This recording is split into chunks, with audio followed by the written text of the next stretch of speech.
দেখো বন্ধুরা, আজকে তোমাদের করে দেখাবো মায়া মাছের ঝাল। প্রথমে আমি দিয়ে দেবো সরষের তেল। আমি এবার লবণ আর হলুদ দিয়ে ভালো করে মাখিয়ে নেবো মাছটাকে।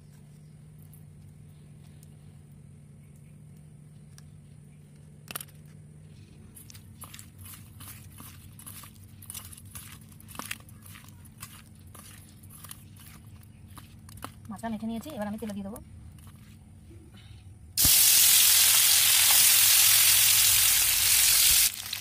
দেখো এই মাছগুলোকে আমি হালকা ভেজে নেবো, বেশি লাল লাল করবো না, হালকা ভেজে তুলে নেবো।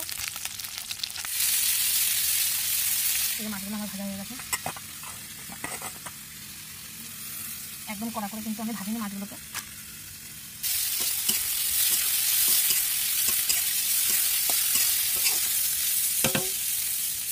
কাঁচা লঙ্কা দিয়ে দেবো, এবার লবণ দিয়ে দিলাম, হলুদ দিয়ে দিলাম,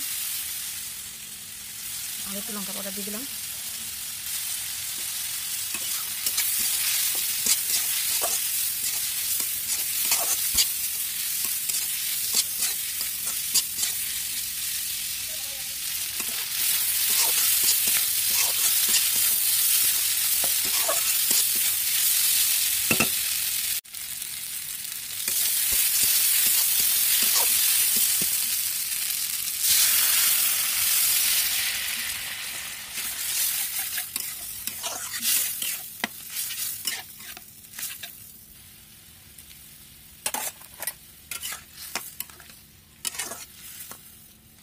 এই যে মাছের ঝাল হয়ে গেছে, এবার মাছগুলো আমি দিয়ে দেবো।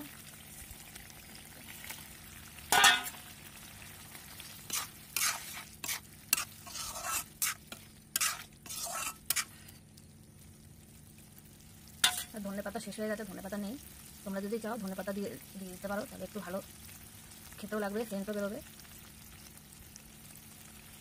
ঝাল হয়ে গেছে, এবার আমি নামিয়ে নেবো ঝালটা। এই যে মাছের ঝাল হয়ে গেছে, দেখো কত সুন্দর কালার এসছে। তোমরা যদি চাও এই মাছটা কাঁচাই পেঁয়াজ টমেটো কাঁচা লঙ্কা সব কিছু দিয়ে ভালো করে একবারে মেখেও বসিয়ে রান্না করতে পারো। এছাড়া মাছটা আমি হালকা ভেজে নিলাম, কারণ হালকা ভেজে নিলে মাছটা খেতে ভালো লাগে। কড়া ফ্রাই করলে কিন্তু সেই মাছটা কিন্তু অত ভালো লাগে না খেতে, এই জন্য আমি হালকাই ভেজে মাছটা রান্না করলাম। তোমাদের কেমন লাগলো কমেন্ট করে জানিও।